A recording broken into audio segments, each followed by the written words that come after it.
നല്ല കാര്യം തുടങ്ങാൻ അയ്യോ ഇത് ഇവിടെ ഉണ്ടായിരുന്നാ എന്തല്ലയാ നീ എന്താന്ന് പറഞ്ഞത് അടുത്ത പഞ്ചായത്തിൽ നിന്ന് ആളെ കൊണ്ടുവരേണ്ടി വരുന്നു. ഈ പഞ്ചായത്തില് നിന്റെയൊക്കെ കണ്ണിപ്പെടാതെ പോയ ഒരു കുട്ടിയുണ്ട്, ഞങ്ങൾ കണ്ടെത്തിയിട്ടുണ്ട്. അതിനെ ഞങ്ങൾ അനുമോദിക്കും. ആരുന്നാ? അങ്ങനെ വരാൻ വഴിയില്ലല്ലോ. അങ്ങനെ വഴിയുണ്ട്. എടാ, കുട്ടികളുടെ അടുത്ത് വേർതിരിവ് കാണിക്കരുത് കേട്ടാ. ജോമോൻ എന്ന് പറയുമ്പോൾ മിടുക്കനായ ഒരു കുട്ടി ഞങ്ങൾ കണ്ടെത്തിയിട്ടുണ്ട്. ആളിനെ ഇപ്പൊ ഇവിടെ കൊണ്ടുവരും. ഞങ്ങൾ ഫോട്ടോ ഒക്കെ എടുത്ത് ഫ്ലെക്സ് അടിക്കാൻ പോവാ. കാണിച്ചു തരാം. ആണോ? അല്ല, 15 പേരേ ഉള്ളൂ. സ്കൂളിലൊക്കെ അന്വേഷിച്ചതാ. ശരിക്കും അന്വേഷിച്ചതാ. ചിലപ്പോ ശ്രദ്ധിക്കാതെ പോയതായിരിക്കും. ശ്രദ്ധ ഇവന് ഒരു ശ്രദ്ധയില്ല. ഇവൻ ഇങ്ങനെ തന്നെ വാർഡിലെ കാര്യങ്ങളൊക്കെ ശ്രദ്ധിക്കണത്. കുറെ പേരെ കാര്യങ്ങൾ നോക്കും, ബാക്കിയുള്ളവരെ അങ്ങ് തഴയും. ഇല്ലളിയാ, അങ്ങനെ ഇപ്പൊ സംഭവിച്ചെന്ന് വെച്ചോ. ഞാൻ എന്റെ അറിവിൽ വരാതെ പോയി.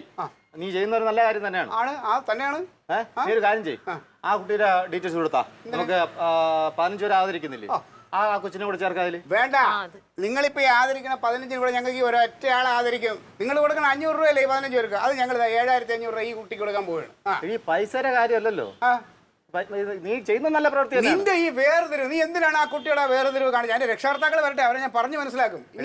അങ്ങനെ ഒരു തെറ്റ് എന്റെ കയ്യിൽ നിന്ന് പറ്റിയിട്ടുണ്ടെങ്കിൽ ഞാൻ ക്ഷമ ചോദിക്കുന്നു. ഇല്ലാന്ന് പറയുന്നില്ലേ? അയ്യോ എടാ, ഇത് ക്ഷമ അങ്ങനെയൊന്നും പറയുന്നത്. ഇത് മനഃപൂർവ്വം നീ ആ കുട്ടിയെ ഒഴിവാക്കിയതാണ്. മനഃപൂർവ്വം ഒഴിവാക്കാൻ എനിക്ക് എന്തോന്ന് പ്രശ്നമാണ്? അതാണ് ഞങ്ങൾക്ക് അറിയേണ്ടത്. എനിക്ക് തോന്നുന്നു അവൻ ഞങ്ങളുടെ പാർട്ടിയിലെ ഒരു വേണ്ടപ്പെട്ട ആളാണെന്ന് അറിഞ്ഞോണ്ടായിരിക്കും. ഫോട്ടോഗ്രാഫർ മോനെ വാ സാറേ. എവിടെ എപ്പോഴേ വിളിക്കുന്നു? നേരത്തെ വരണ്ടേ? ഇപ്പൊ ഒരു മരണ വീട്ടിൽ നിൽക്കായിരുന്നല്ലയാ, അവിടുന്ന് വിളിച്ചിട്ട് വരുമല്ലേ. എന്റെ അനിയ മരണമൊക്കെയാണ് വലുത്. ഇങ്ങനെയുള്ള നല്ല കാര്യങ്ങളൊക്കെ അല്ലേ. കുട്ടിയെ നടരായം കൊണ്ടുവരും ഇപ്പൊ. ഒരു കാര്യം ചെയ്യണയാ, ഈ ഫ്ലെക്സ് അടിക്കാൻ കൊടുത്താൽ ഇന്ന് തന്നെ കിട്ടുമല്ലോ. ഫോട്ടോ എടുത്ത് കിട്ടൂലേ മോനെ?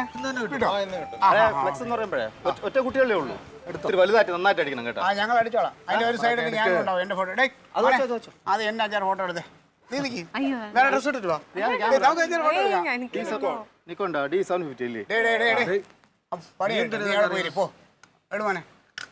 ഫോട്ടോഗ്രാഫർ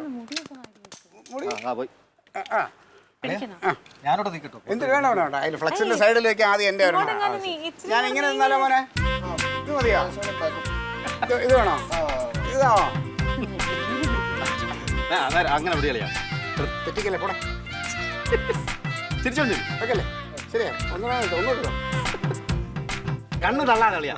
അളിയാ ഇവനെ പെട്ടെന്ന് കൊണ്ട് വിടാനുള്ള നടരാജൻ ഇത് എവിടെ ഒരു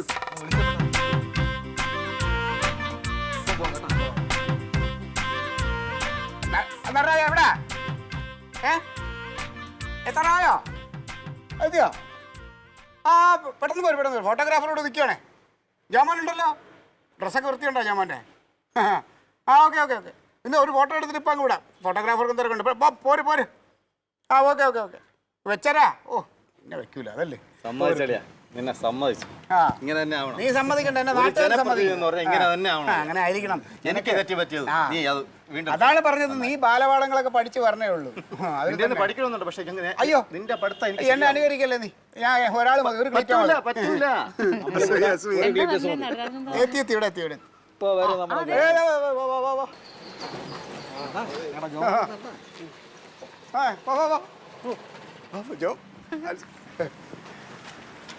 ഇത് ജോമോന്റെ അപ്പനായിരിക്കും. നമസ്കാരം.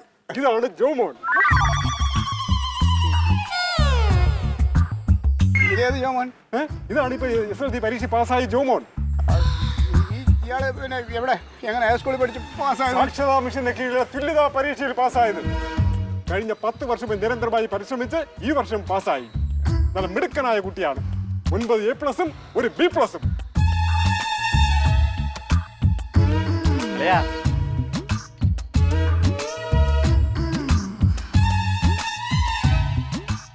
എങ്ങനെയുണ്ട്? എന്താ കരയുന്നത്? സന്തോഷം കൊണ്ടാ.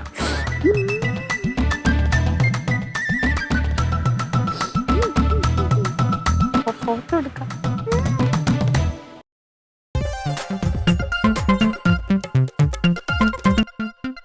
Alien versus Alien.